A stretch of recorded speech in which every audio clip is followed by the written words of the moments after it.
അതിശയിപ്പിക്കുന്ന തിരഞ്ഞെടുപ്പ് വിജയം, പിന്നാലെ ജനവിധി അട്ടിമറിക്കപ്പെട്ടോ എന്ന സംശയം, ഒടുവിൽ പ്രതിസന്ധിയിലായി സർക്കാർ രൂപീകരണം. മഹാരാഷ്ട്രയിൽ മഹാനാടകം തുടരുന്നു. പിണങ്ങിപ്പോയ ഷിൻഡെ തിങ്കളാഴ്ചയെങ്കിലും തിരിച്ചെത്തും.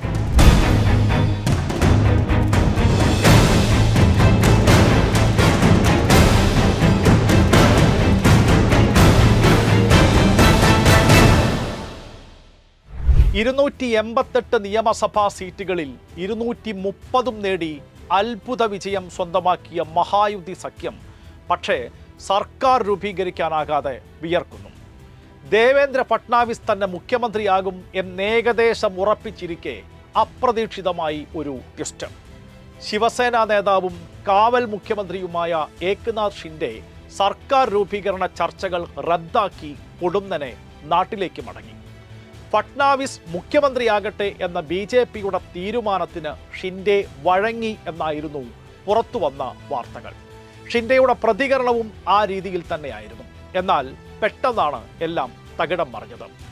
വ്യാഴാഴ്ച ഡൽഹിയിൽ അമിത്ഷായുമായി ഷിൻഡെയും ഫട്നാവിസും അജിത് പവാറും കൂടിക്കാഴ്ച നടത്തിയിരുന്നു. ആ യോഗത്തിൽ തന്നെ ഷിൻഡെ അതൃപ്തി അറിയിച്ചിരുന്നുവെന്നാണ് സൂചന.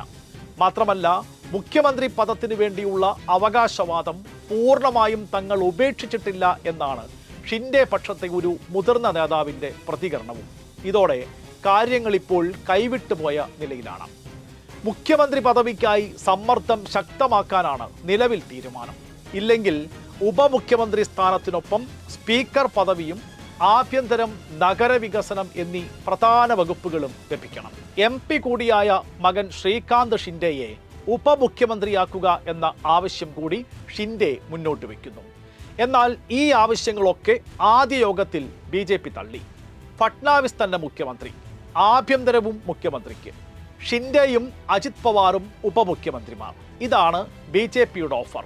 ഇതിലാണ് ഷിൻഡെയ്ക്ക് അതൃപ്തിയും. തന്നെ പൂർണ്ണമായും തഴഞ്ഞ് ഒരു സർക്കാർ രൂപീകരണം അത്രയും താഴ്ന്നു കൊടുക്കേണ്ടതില്ല എന്നാണ് ഷിൻഡെയുടെ ഇപ്പോഴത്തെ നിലപാട്. 80 സീറ്റുകളിൽ മത്സരിച്ച് 57 സീറ്റിലും വിജയിച്ച ഷിൻഡെയെ പിണക്കിയാൽ സഖ്യം തകരും എന്നുറപ്പ്.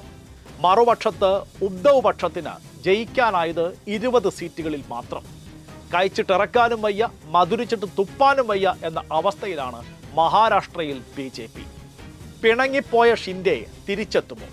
സർക്കാരിൻ്റെ കാര്യത്തിൽ വൈകാതെ ഒരു തീരുമാനമുണ്ടാകുമോ? മഹാരാഷ്ട്രയാണ്. തിരശ്ശീലയ്ക്ക് പിന്നിൽ മറ്റൊരു മഹാനാടകത്തിന് സാധ്യത തെളിയുകയാണോ? ഷിൻഡെ തിരിച്ചെത്തും എന്ന് പറഞ്ഞ തിങ്കളാഴ്ച വരെ കാത്തിരിക്കാം.